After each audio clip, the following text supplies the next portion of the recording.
Hi, hello everyone. Welcome to our channel, Mr. and Mrs. Lifestyle Vlogs.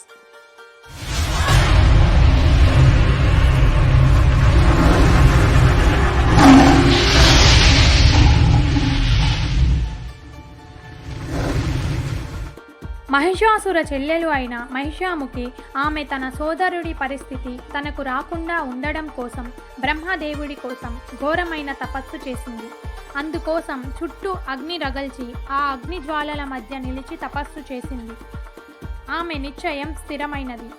మరణం లేని దేవతల వలె అసురులు కూడా కలకాలం జీవించాలి, అలాగే దేవతల యొక్క అంతం చూసి ఆనందించాలి అని కోరుకుంటూ తపస్సు చేసింది.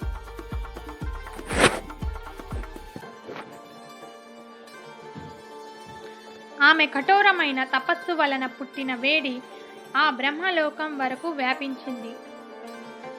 అప్పుడు మహిషాముఖికి బ్రహ్మ సాక్షాత్కరించాడు. మహిషాముఖి, నీ తపస్సుకు నేను ప్రసన్నుడనైనాను, ఏమి వరం కావాలి కోరుకో అని అన్నాడు. ప్రణామాలు చతుర్ముఖ, నా కోరికను మన్నించి నాకు సాక్షాత్కరించినందుకు అని చెప్తుంది. నాకు దేవతల వల్లే మరణం అనేది ఉండకూడదు అని అనగా, అది అసాధ్యం, మరేమైనా కోరుకో అని అంటాడు. పంచాక్షరి నాయకుడైన శివుడి అంశ, అష్టాక్షరి నాయకుడైన విష్ణువు అంశ కలిసిన ఒక జీవుడి చేతిలోని నాకు మరణం అనేది సంభవించాలి. అది కూడా ఆ హరిహర తనయుడు 12 ఏళ్ల పాటు భూలోకంలో ఒక రాజు వద్ద సేవాధర్మం నిర్వర్తించాలి. అలా కాని పక్షంలో అతడు కూడా నా ముందు ఓడిపోవాలి అని వరం కోరుకుంటుంది మహిషి. దానికి తదాస్తు అని మహిషికి వరాన్ని ప్రసాదిస్తాడు బ్రహ్మ. శివుడు అలాగే విష్ణువు ఇద్దరు మగవారు కనుక వారి కలయిక అసంభవం అని మహిషి చాలా సంతోషిస్తుంది. అందుకు తనకు మరణమే లేదని సంతోషిస్తూ ఆమె దేవతలతో సమానం అని అనుకుంటుంది. తన మరణాన్ని తానే నిశ్చయించుకున్న సంతోషంలో మహిషి దేవతలను ఋషులను చిత్రహింసలు చేసి వధించసాగింది. ఒకనాడు ఇంద్రుడు ఐరావతంపై సంచరిస్తూ ఉండగా దుర్వాస మహాముని ఎదురయ్యాడు. మహావిష్ణు సతి మహాలక్ష్మి ఆశీస్సులతో ఇచ్చిన ఈ పూలమాల నీకు కానుకగా ఇస్తున్నాను, ఇది గ్రహించి సుఖంగా ఉండు అని ఇంద్రుడికి ఇస్తాడు.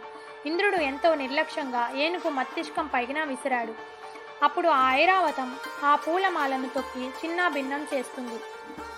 ఆ దుర్వాస మహాముని కోపగించి, నీతో పాటు దేవతలంతా మానవుని వలె ముసలితనాన్ని పొంది పాలకడలిలోని అమృతాన్ని సేవిస్తే గాని శాప విమోచనం కలగదు అని శాపం ఇస్తాడు. ఆ సమయంలో మహిషాముఖి దేవతలతో యుద్ధం చేసి ఇంద్రలోకాన్ని సైతం కైవసం చేసుకుంది. దేవతలంతా పారిపోయి దాక్కున్నారు. అది మాత్రమే కాకుండా మానవుని వలె ముసలితనంతో అవస్థపడుతున్న దేవతలంతా శాప విమోచనం కొరకు కైలాసానికి వెళ్ళాలని నిర్ణయించుకున్నారు. జరిగినదంతా శివునికి చెప్పి వేడుకోగా, జరిగినదంతా నాకు తెలుసు అని దేవతలకు రాక్షసులకు పాల సముద్రాన్ని చిలకండి అని ఆజ్ఞ ఇస్తాడు. తమ శక్తినంతా ఏకం చేసి పాలకడలిని దేవతలు రాక్షసులు చిలికారు. అందులో అమృతాన్ని రాక్షసులు తీసుకొని వెళ్తారు. అప్పుడు శివుడి ఆజ్ఞ మేరకు ఆ శ్రీ మహావిష్ణువు అందమైన మోహిని అవతారాన్ని ధరిస్తాడు. ఈ విధంగా మోహిని అవతారంతో భూమిపైకి వచ్చిన ఆ శ్రీ మహావిష్ణువు మోహిని అవతారంలో తన అందంతో రాక్షసులను మైమరపింపజేస్తుంది. ఇలా వారి నుంచి అమృతాన్ని తీసుకొని దేవతలకు ఇచ్చి శాప విమోచనం చేస్తుంది. అందమైన మోహిని రాక ఒక కొత్త రాకకు నాంది అని గ్రహించిన పరమశివుడు శివుడి అంశ విష్ణువు అంశ ఏకం కావడం జరుగుతుంది. దీని ఫలితంగా జ్యోతి స్వరూపుడైన అందమైన మగబిడ్డ జన్మిస్తాడు. ఈ విధంగా శివకేశవుల తేజస్సుతో ధనుర్మాసము 30వ రోజు శనివారము పంచమీ తిథి ఉత్తర నక్షత్రము వృచ్చిక లగ్నమందు అయ్యప్ప స్వామి జన్మించాడు. తండ్రి అయిన జగత్పతి ఆజ్ఞ ప్రకారం పంబా సరోవర తీర ప్రాంతంలో మెడలో మణిమాలతో శిశు రూపంలో అవతరించాడు ధర్మశాస్త్ర. పరశురామ క్షేత్రం ఈనాటి కేరళ రాష్ట్రంలో అందమైన ప్రాంతంగా ఉండేది పందల రాజ్యం. సూర్యుడు పందల రాజ్యం పైన సున్నితమైన వేడి కిరణాలను మాత్రమే ప్రసరిస్తున్నాడు. రాజశేఖర మహారాజు పరిపాలనలో పందల రాజ్యం సుభిక్షంగా విరాజిల్లుతుంది. అయినా ఆ రాజ్యాన్ని ఏలే మహారాజుకి సుఖ సంతోషాలకు లోటు లేని ఆ రారాజుకి ఒక వేదన ఉండేది. అదే సంతానం లేదనే బాధ.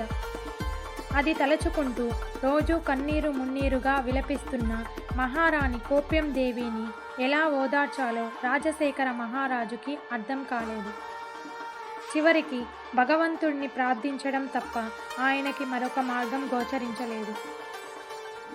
అదే సమయంలో మహారాజుకి సంతానం లేనందున సంతోషపడుతున్న ఒకరు అదే భవనంలోని పందల రాజ్యపు మహామంత్రి.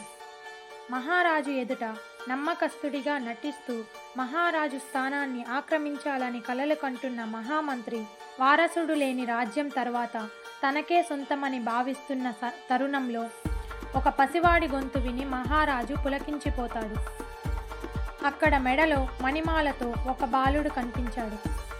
హరిహర పుత్రుడైన ఆ కుమారుని మెడలో మణిమాలను అలంకరింపజేసి ఒక దైవ కార్యానార్థం పంబా నదీ తీరాన ఉంచాడు ఆ పరమశివుడు. ఆ బాలుడిని చూసిన మహారాజు ఆ పరమేశ్వరుడే నాకు ఈ బిడ్డను ప్రసాదించాడు అని, ధన్యుడిని స్వామి అని ఆ పిల్లవాడిని తీసుకొని వెళ్తాడు.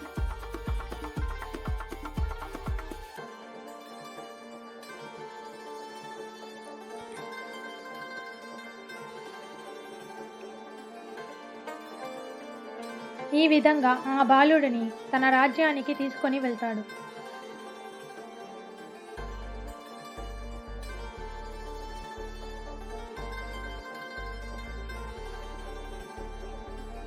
ఆ పిల్లవాడికి మణికంఠుడు అనే నామకరణం చేస్తారు.